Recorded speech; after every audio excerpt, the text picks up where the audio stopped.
The rain poured softly on the city streets as Maya walked home, her thoughts heavy. She remembered the first time she met Ryan.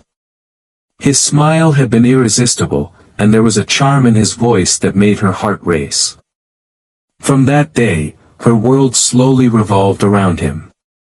She never imagined that the same man who made her feel alive would one day make her question her self-worth. Ryan knew how to get under her skin. At first, it was subtle, the compliments that seemed genuine, the attention that made her feel special. He listened to her problems, remembered small details, and seemed to understand her like no one else. Maya fell deeper with every word he spoke. But slowly, cracks began to appear. He started testing her ego, making sly comments about her appearance or decisions, often disguised as jokes. "Are you sure you can handle this?" he would say, watching her reaction carefully. Maya laughed it off, thinking he was teasing, but inside, doubt began to creep in. Ryan's manipulation escalated. He began to play with her emotions, withdrawing affection when she disagreed with him, only to shower her with attention when she apologized. She started feeling like she had to earn his love every day. Friends warned her, but she ignored them. She believed in the man she loved, not realizing the web he was weaving. Their intimacy was another layer of control. Ryan used it as a tool to assert dominance. Every time Maya tried to confront him about his behavior, he would respond with seduction, confusing her feelings. The lines between love and manipulation blurred until she felt trapped in a cycle she couldn't break. Yet, Maya wasn't completely blind. Deep down, she sensed something was wrong. She kept a journal, writing down every small act, every lie, every subtle humiliation. Each entry was a small rebellion against the man who claimed to love her. She started noticing patterns. Ryan's charm was a mask, his affection a currency he used to control her. One evening, Maya stumbled upon messages on Ryan's phone, messages to other women, written in the same charming, persuasive tone he used on her. Her heart broke, but something inside her stirred. Anger. Self-respect. She realized that the pain she had endured wasn't a sign of love, it was abuse. The turning point came when Ryan tried to gaslight her after she confronted him. He accused her of being paranoid, overreacting, even ungrateful. Maya's tears fell, but this time, they weren't just of sadness, they were of awakening. She remembered every warning she ignored, every instinct she silenced, and she made a decision. Maya began to reclaim herself slowly. She cut off Ryan's access to her life, social media, phone, and mutual friends. She sought therapy, leaning on people who truly cared for her. She rediscovered hobbies, friends, and ambitions that had been buried under Ryan's control. The world seemed brighter with each step she took away from him. Months passed. Maya's transformation was profound. She was stronger, wiser, and more self-aware. When Ryan tried to contact her, she didn't respond. She realized that his charm, which once captivated her, was meaningless without respect and genuine care. She no longer feared being alone, she feared losing herself again. In the end, Maya's story became a testament to resilience. She learned that love should never hurt the soul, manipulate the mind, or break the ego. True love nurtures, respects, and uplifts. Maya's journey from being controlled to reclaiming her power is not just a tale of heartbreak but a moral guide for anyone trapped in emotional manipulation. And as she looked at the mirror one morning, seeing her reflection smiling back, she whispered, "I am enough. I always was." After months of distance, Maya began noticing small changes in herself. Her laughter returned, soft and genuine, not the forced giggles she used to offer Ryan when he demanded attention. She started revisiting old passions, painting, writing, and running in the early morning sunlight. Each stroke of her brush, every word she penned, felt like a small victory, a reclaiming of her identity. Ryan, however, was not used to being ignored. His messages started coming again, first as casual greetings, then subtle manipulations disguised as concern. I just want to make sure you're okay. I care about you. Maya read each one carefully. She remembered the pattern, the charm, the lies, the control.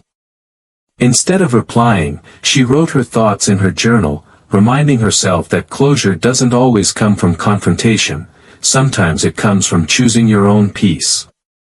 Her friends noticed the change. They invited her out, encouraged her to explore new social circles, and share her experiences.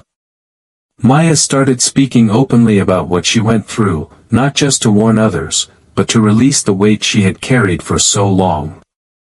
Every story she told, every tear she shared, became fuel for her healing. One afternoon, she ran into Ryan at a cafe.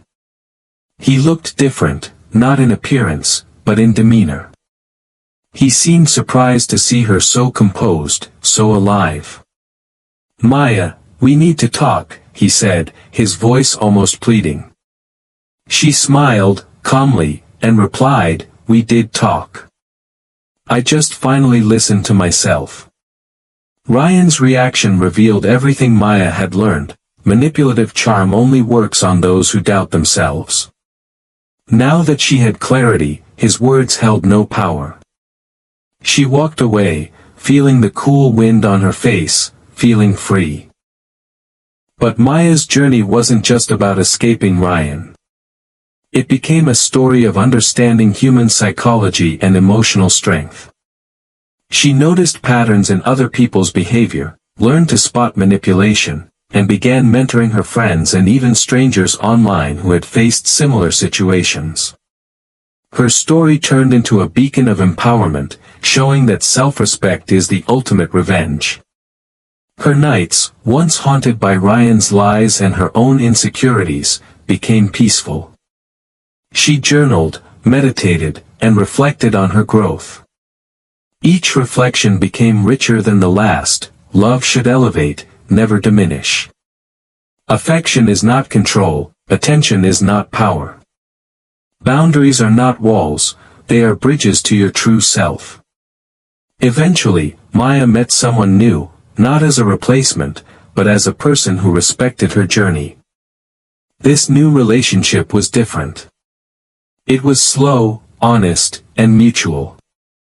She realized that after being manipulated, trust was a gift, not an obligation.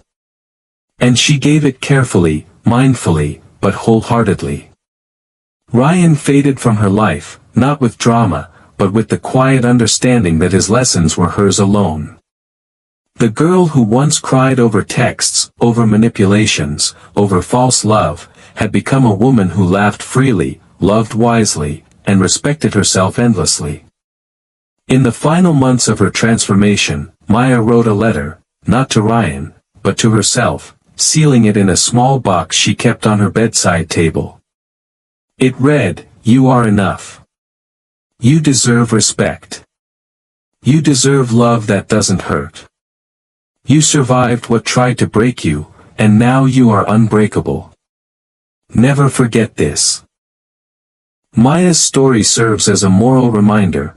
Emotional manipulation may break moments, but it cannot break a soul that chooses to rise. Love, when true, uplifts, when false, it teaches.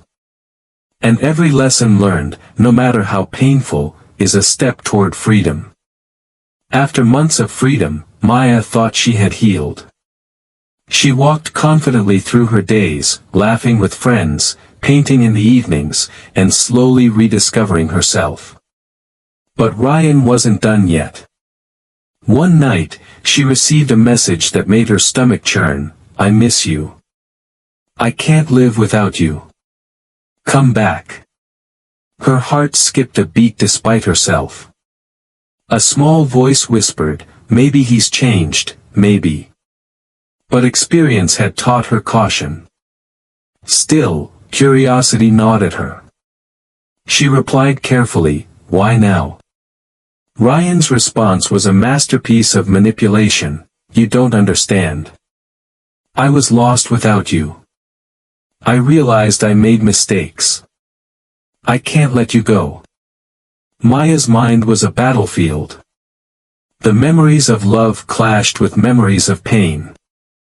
She remembered the nights she cried over his lies, the mornings she woke alone feeling worthless.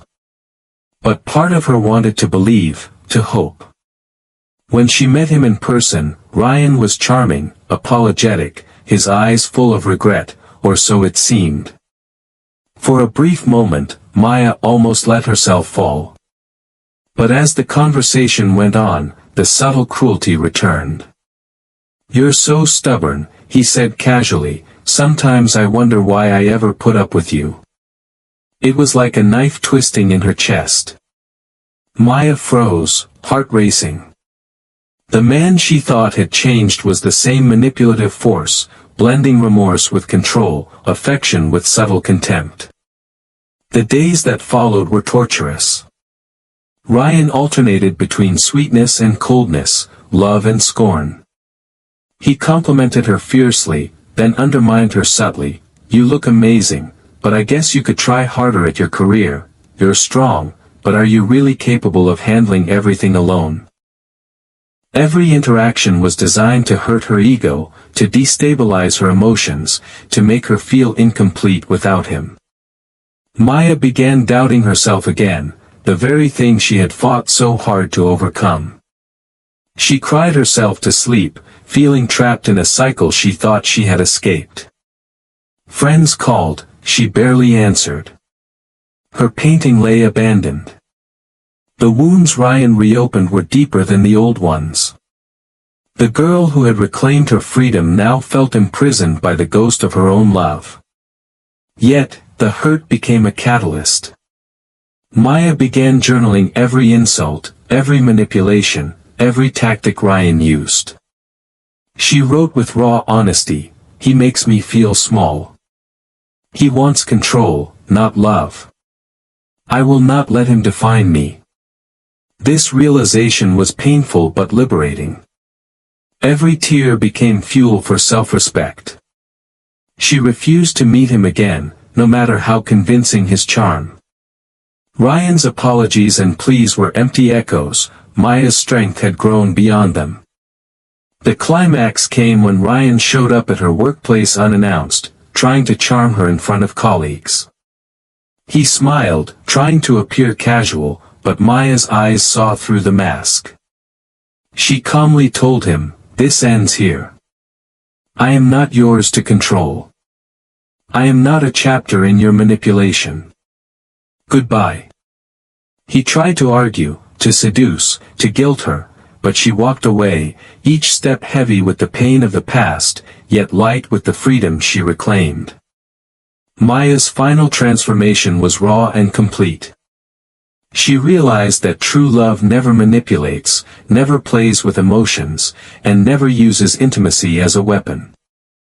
Hurtful relationships may break moments, but they cannot break a soul that refuses to surrender. Her nights, once haunted by Ryan's control, were now quiet. She painted again, laughed freely, and loved herself fiercely.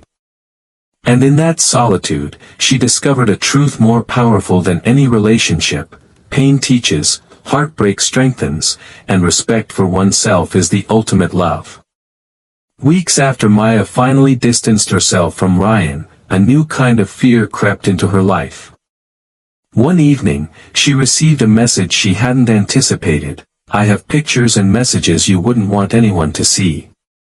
You know what happens if I share them. Let's meet." Her heart stopped. Ryan had taken things too far. He was no longer just emotionally manipulating her, he was threatening her privacy. Maya felt a familiar panic, the same helplessness she thought she had left behind. At first, she considered complying. She thought about the embarrassment, the shame, the judgment of others. But as she sat alone, trembling, she remembered every manipulation, every cruel joke, every time he used love as a weapon. She realized, giving in would only continue his control. The next day, Ryan called. His tone was calm, almost playful. "Don't worry, I just want to talk. You know, clear things up." Maya's hands shook, but she spoke firmly. "I will not meet you. I will not let you control me with threats. This ends now." Ryan tried to escalate, threats of sharing private messages, pictures, and intimate conversations, but Maya refused to show fear. Instead, she started documenting everything, every message, every call, every threat. She knew the only way to fight blackmail was with proof and courage, not submission. She reached out to friends and legal advisors, slowly learning that power lies not in fear but in facing threats directly. Ryan continued his manipulation, sending subtle psychological attacks. "I see you're talking to someone, don't forget what's at stake." But Maya had grown stronger. She responded calmly, "I am done being scared. You have no power over my life anymore. Your threats only show who you really are." The blackmail attempts became a test of her resilience. Every time Ryan tried to instill fear, Maya reminded herself that truth and courage outweigh deception and threats. She started sharing her experiences anonymously online, helping others understand the dangers of emotional manipulation and blackmail. One night, Ryan showed up at her apartment, hoping to intimidate her in person. Maya, prepared and unafraid, calmly said, "You've already lost control over me. Leave, or I will make sure everyone knows the truth about your actions, not to shame, but to protect others from being hurt like I was." Ryan's smirk faltered. For the first time, he realized Maya's strength could not be shaken by threats or fear. She had turned the tables. The blackmail had failed because she refused to let fear dictate her actions. Maya's story now became a lesson in courage and empowerment.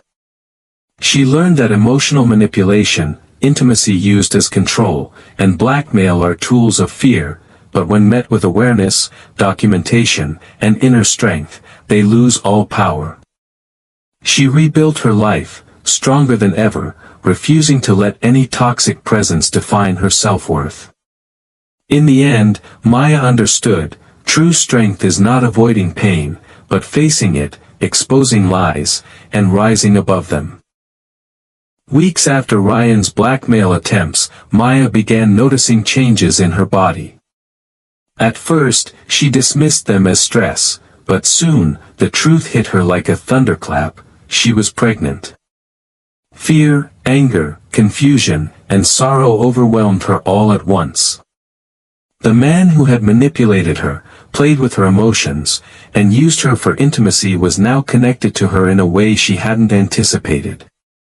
Her mind raced. What would she do? How would Ryan react? Could she ever forgive him, or even face him? The pregnancy brought a torrent of emotions: hurt, betrayal, and a strange, uninvited attachment to the tiny life growing inside her. When she confronted Ryan, he first tried to charm his way into control. This is amazing, Maya. We can make this work. I'll change. I promise."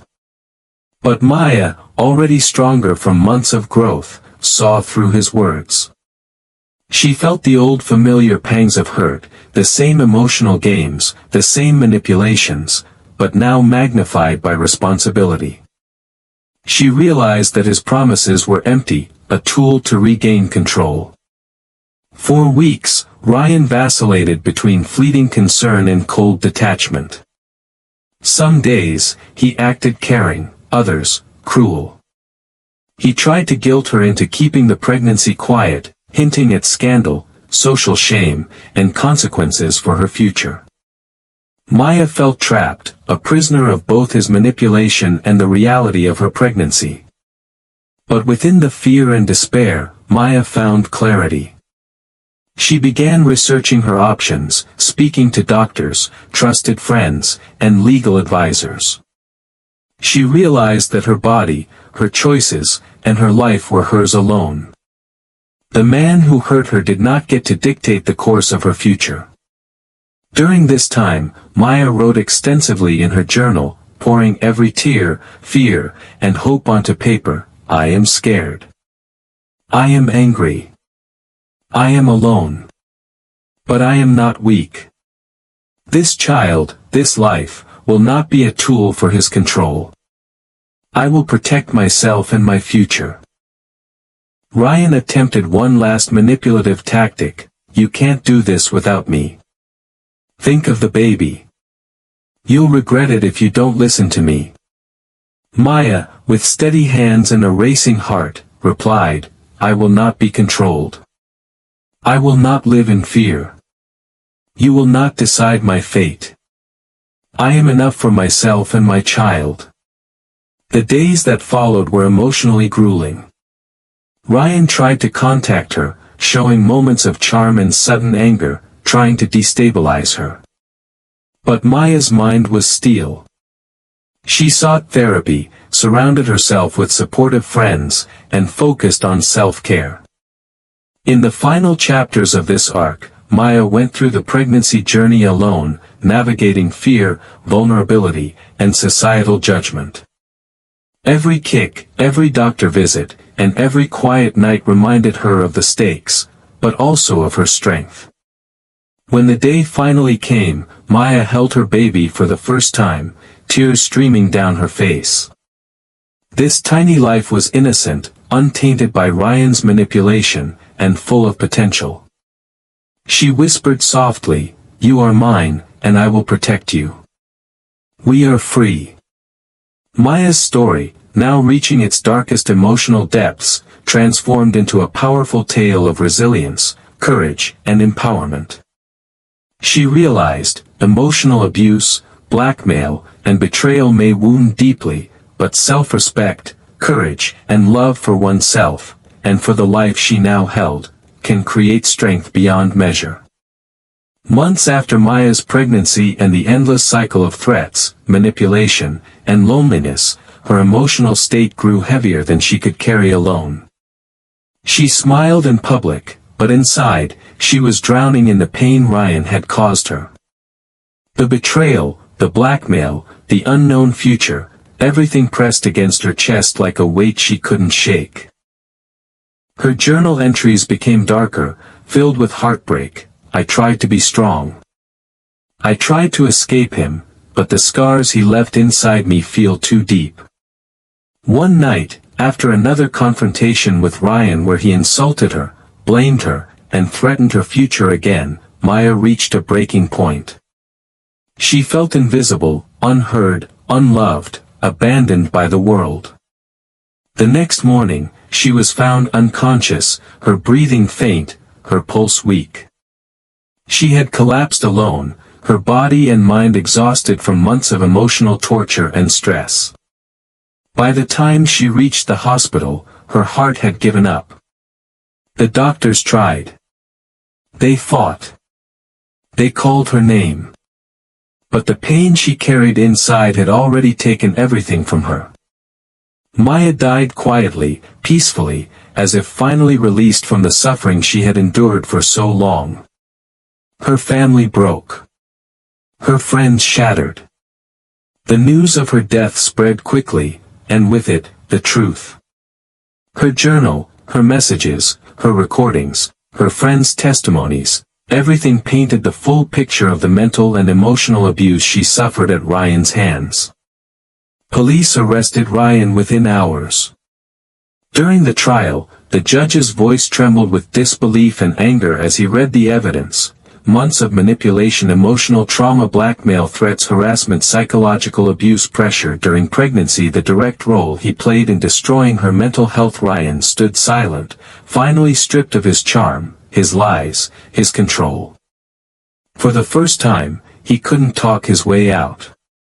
The verdict was devastating. Ryan was sentenced to long-term imprisonment for psychological abuse, coercion, blackmail, and contributing to Maya's death.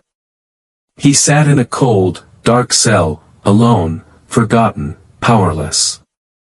The same walls he once created around Maya's life now surrounded him. He replayed her tears in his mind, her voice calling for help, the messages he ignored, the pain he caused. And he realized, far too late, that manipulation doesn't just break hearts, it destroys lives. Maya's story spread across the country. Thousands of women heard it, cried for her, prayed for her, and learned from her tragedy. Her life became a warning, her death became a lesson, and her silence became a loud message to the world. Emotional abuse kills. Manipulation kills. Love without respect kills. Her final note, found folded inside her journal, became her legacy. If anyone ever hears my story, let it save someone else.